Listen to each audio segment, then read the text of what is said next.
नमस्कार बालमित्रांनो, इयत्ता दुसरीच्या भाषा विषयातील मांजराची दहीहंडी हा पाठ आज आपण शिकणार आहोत.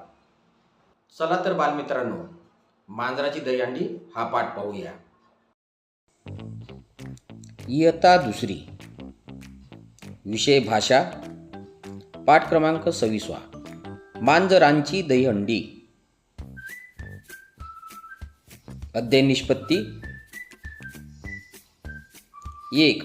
या पाठातून आपल्याला गोष्ट स्वतःच्या भाषेत सांगता येईल. 2. प्रतिक्रिया व्यक्त करता येईल. 3. चित्रातील सूक्ष्म व दृश्य पैलूंचे बारकाईने निरीक्षण करता येईल. 4. चित्रमालिकातील घटना, कृती आणि पात्रांचा आनंद घेता येईल. 5. एखादी कथा, कविता स्वतःच्या कल्पनेने पूर्ण करता येईल. चला तर बालमित्रांनो, मांजराची दहीहंडी हा पाठ पाहूया. एक होती आजीबाई. तिची एक नात होती.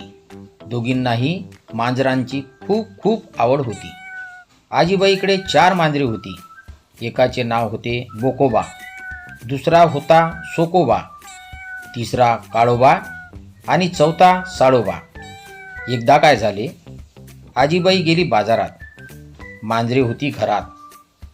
आजीबाईने लोणी उंचावर ठेवले होते. ते मांजरांनी पाहिले होते. त्यांना लोणी मिळवायचे होते. उडी मारली तर आवाज होईल आणि सगळा बेत फुकट जाईल. मग बोकोबाने बोलावले सोकोबाला.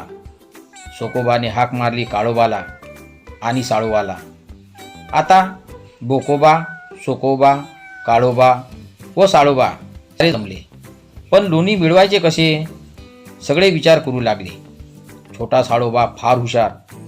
तो सांगू लागला, बोकोबा, आपण एकावर एक असे उभे राहू. झाले, बेत ठरला. आणि बोकोबावर सोकोबा, सोकोबावर काळोबा, काळोबावर साळोबा अशी दहीहंडी तयार झाली. पलीकडे माधुरी झोपली होती. तिला अचानक जाग आली. तो काय गंमत, समोर मांजरांची दहीहंडी. तिला खूप मजा वाटली. तिने इकडे तिकडे पाहिले. तोच आजी दारात दिसली. माधुरी आनंदाने ओरडली, आजी, आजी, लवकर ये, मांजराची दहीहंडी पाहून घे. मांजरे एकदम घाबरली आणि लोणी टाकून पळाली.